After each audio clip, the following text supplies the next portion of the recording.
just moments ago, you completely lost it. The toddler spilled a cup of milk on the carpet you just vacuumed, or your partner asked what was for dinner, or the baby wouldn't stop crying, and a sudden, blinding flash of white, hot anger tore through your body. You yelled, you screamed, maybe you even threw something. And now the anger is instantly replaced by a crushing, suffocating wave of shame. You look at your hands and think, what is wrong with me? I am a monster. I never used to be an angry person. I love my family. So why do I feel this sudden, terrifying urge to explode at them?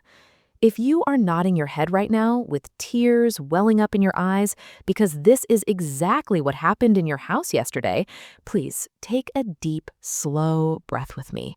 Breathe in and breathe out. You are not a monster. You are not a bad mother. You are experiencing a very specific, fiercely misunderstood psychological phenomenon. Welcome to Everyday Mom Chronicles. I am so glad you found your way to our safe corner of the internet today. We are going to talk about the secret that makes mothers feel more isolated and ashamed than almost anything else. We're talking about postpartum rage. We're going to look at the actual brain science behind why you snap, how it connects to mom burnout, and most importantly, how to map your triggers so you can stop the explosion before it happens. Let's begin by defining what postpartum rage actually is. In the world of maternal mental health, rage is often the masked, aggressive cousin of postpartum anxiety or postpartum depression. Society expects depressed mothers to be sad, tearful, and quiet. But psychology tells us that in many women, extreme overwhelm and depression do not manifest as sadness. They manifest as irritability, agitation, and explosive anger. Postpartum rage is not a personality flaw.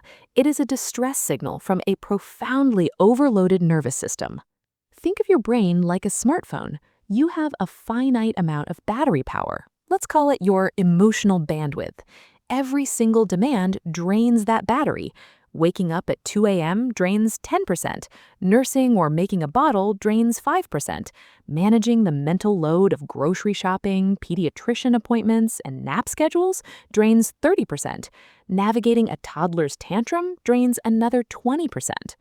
By 4 p.m., your brain's battery is at 1%. You are operating in low power mode.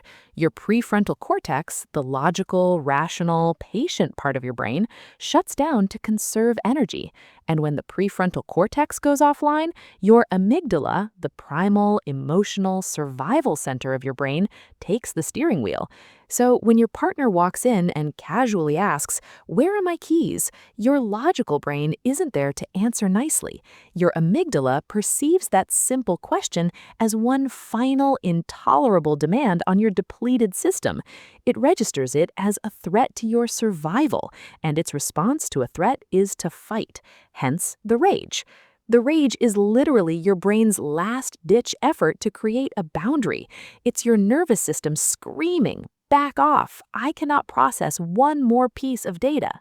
But here's why the shame cycle is so toxic. When the rage subsides and your logical brain comes back online, you look at the aftermath and feel immense guilt. That guilt creates internal stress, which drains your emotional battery even faster the next day, setting you up for an even quicker explosion.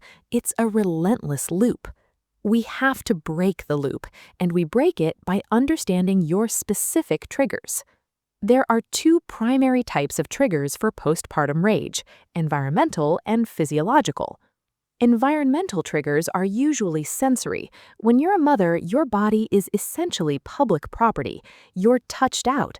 A baby is pulling your hair, a toddler is clinging to your leg, the television is blaring, toys are playing electronic songs, and the dog is barking. This is called sensory overload.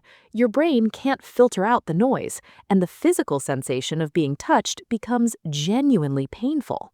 If sensory overload is your trigger, your rage will usually peak when multiple things are happening at once.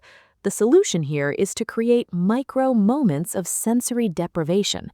When you feel the tension rising in your chest, the physical warning sign before the snap, you must learn to tag out. Hand the baby to your partner, walk into a dark room, close the door, and put your hands over your ears for 60 seconds. You have to remove the sensory input so your nervous system can reset. The second type of trigger is physiological. This is deeply tied to maternal psychology and the massive hormonal shifts of motherhood. Have you heard of the HALT acronym? It stands for hungry, angry, lonely, tired.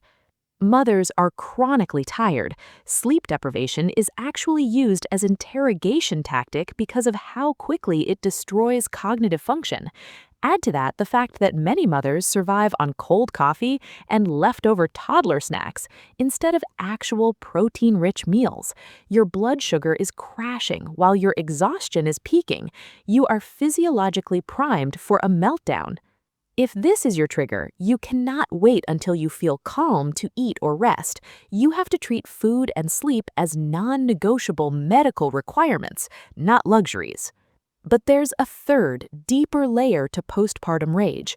It's rooted in the identity shift of motherhood. It's the rage of the invisible mental load. You might find yourself furious at your partner, not because they're a bad person, but because you're carrying the entire cognitive burden of the household.